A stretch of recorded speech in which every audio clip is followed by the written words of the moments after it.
Guys, स्वागत है आप सभी लोगों का जुडिशरी बाय पीडब्ल्यू की इस अमेजिंग प्लेटफॉर्म पे। मैं हूं आपकी लॉम मिंटेरिस्रा और आज का वीडियो बहुत ही ज्यादा स्पेशल होने वाला है क्योंकि आज हम बात करने वाले हैं मेरे या मैं कह सकती हूं हमारे फेवरेट सब्जेक्ट की, जो कि है सीपीसी। क्या मैं ऐसा सेफली कह सकती हूँ? या बहुत से लोग मेरे से इत्तेफाक नहीं रखेंगे इस बात से, क्योंकि सीपीसी उनको बहुत ही ज़्यादा ऐसे दुबक के बैठते हैं सीपीसी को देख के और डर जाते हैं, उस बेरट से बहुत ज़्यादा दूर रहते हैं। I guarantee you, I assure you कि सीपीसी आपके लिए बहुत ही ज़्यादा ईजी होने वाली है। और कुछ चीज़ें हैं ऐसी, सीपीसी के टिप्स हैं, ट्रिक्स हैं जो कि आपको ध्यान में रखनी है जब भी सीपीसी पढ़नी है। सीपीसी उस नारियल की तरह है ना, ऊपर से सख्त है, अंदर से बहुत नरम है। वो कहता है मेरे पास आओ तो सही, आप उससे दूर ही रहते हो।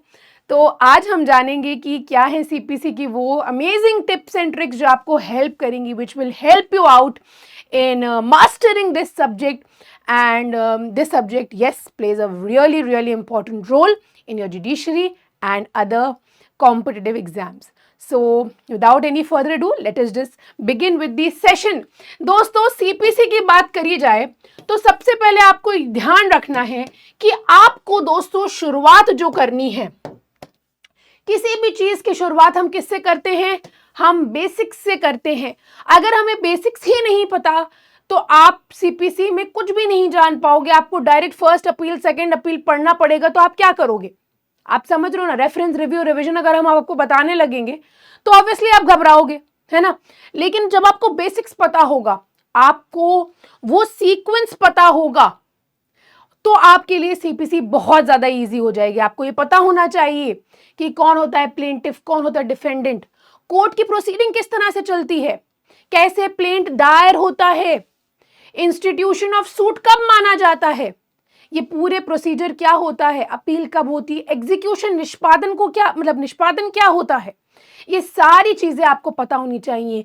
और मोरोवर आपको ये भी पता होना चाहिए कि एक सिविल वाद क्या होता है। What is the difference between a civil suit versus a criminal suit. So these are the basics of CPC. और इसके लिए आप मतलब मैं ये तो नहीं कहूंगी कि आप पूरी तरह से पूरी सीपीसी को एक बार में खत्म कर लीजिए। ये धीरे धीरे, it is a step by step process. इसमें थोड़ा समय जरूर लगेगा और आप ध्यान रखिएगा सीपीसी पूरी नहीं कंप्लीट करनी है आपको, पूरे 51 ऑर्डर्स नहीं रटने हैं आपको। ये धीरे ही धीरे आपके अंदर समाएगा। ऐसे अगर आप देखो कॉन्स्टिट्यूशन को भी, इसको भी आप कह सकते हो लेंथीएस्ट है आपने, लेकिन आज को आपने समझाना, आपने कंट्रोल में किया उसको आपने ना, उसी तरह से सीपीसी भी जरूर कंट्रोल में आ जाएगी। और आपको एक बेसिक केस फ्लो की मदद से आपको सीपीसी को समझना चाहिए। कैसे एक प्लेंट फाइल किया जाता है, उसके बाद कैसे डिफेंडेंट को बुलाया जाता है, उसके बाद कैसे पार्टीज को सुना जाता है, उसके बाद कैसे फ्रेमिंग ऑफ इश्यूज होता है, फिर अगर आपको साक्ष्यों को लेना है तो आप साक्ष्य लोगे, फिर कैसे यहाँ पे जजमेंट और डिक्री पास करी जाती है, फिर उसके बाद अगर डिससैटिस्फाइड पार्टी को अपील में जाना है अपील में जाएंगे, फिर उसके बाद क्या होता है, मान के चलिए जिसके हक में फैसला सुना दिया है, अगर मान के चलिए डिफेंडेंट नहीं मान रहा है तो वो किस तरह से एग्जीक्यूशन कराएगा।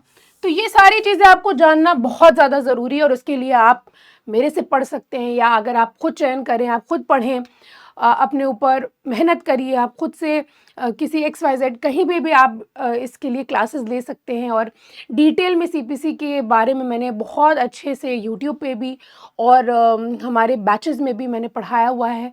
तो ज़रूर ज्वाइन करिए और देखिए किस तरह से सीपीसी मैंने ईजी बनाई हुई है आपके लिए। बहुत सारी चीज़ें तो हम एक ही आपकी स्ट्रैटेजी वीडियो में नहीं बता सकते, उसके लिए आपको क्लासेस करनी पड़ेंगी, राइट।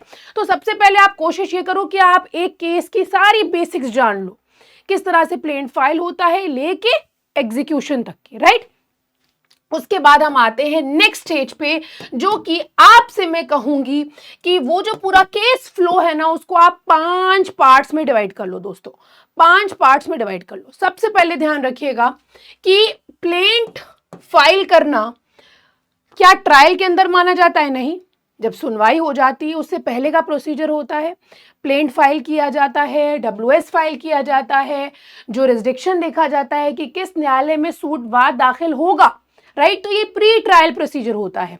फिर उसके बाद ट्रायल, जहाँ पे इशूज साक्ष्यों को देखा जाता है और आपके गवाहों को देखा जाता है। फिर कोर्ट अगर चाहे तो वो इंटरिम ऑर्डर्स पास कर सकता है, राइट, अटैच करने के लिए, अरेस्ट करने के लिए, आपका टेम्परेरी इंजंक्शन, इंटरलॉक्यूटरी ऑर्डर्स। फिर उसके बाद निष्पादन की बात आती है, एग्जीक्यूशन की बात आती है। अगर कोई डिससैटिस्फाइड पार्टी है तो उनके पास भी हमने ऑप्शन दिए हुए हैं। तो अब आप ये देखोगे कि ये पूरा जो चार्ट आप देख रहे हो ना, ये डिवाइडेड है दोस्तों सेक्शंस में और ऑर्डर्स में। इसके सेक्शंस भी हैं और ऑर्डर्स भी हैं। बहुत ही ब्यूटीफुली सीपीसी को क्यूरेट बनाया गया है, बहुत ही ब्यूटीफुली बनाया गया है।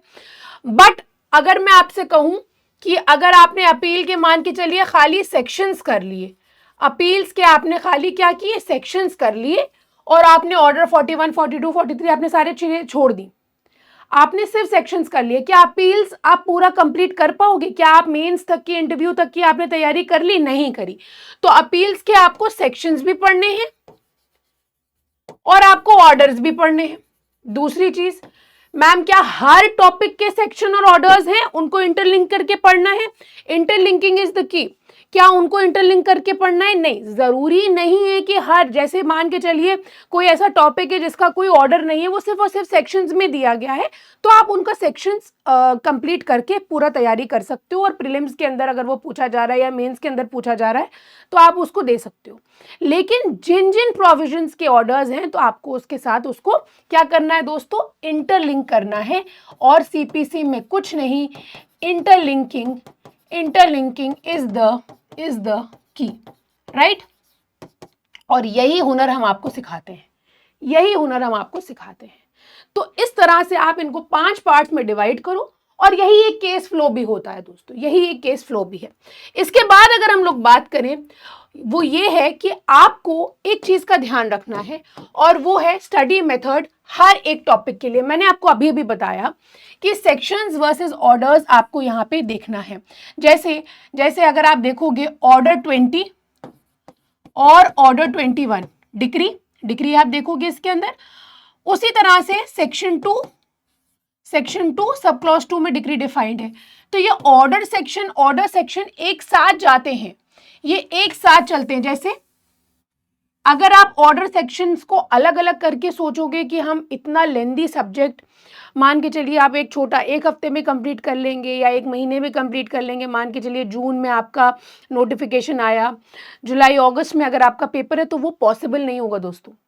इस तरह से इंटरलिंक करके पहले सारे टॉपिक्स निकाल लो। आप डिक्री निकाल लिया, आपने इंटरप्लीडर सूट निकाल लिया, आपने अपील्स निकाल लिया, आपने एग्जीक्यूशन निकाल लिया, आपने मान के चलिए जुरिस्डिक्शन निकाल लिया। जैसे जुरिस्डिक्शन वो टॉपिक है जिसमें सिर्फ और सिर्फ सेक्शंस हैं, आपको उसमें ऑर्डर पढ़ने की जरूरत नहीं है, तो आपने सेक्शन पढ़ के आगे बढ़ गए।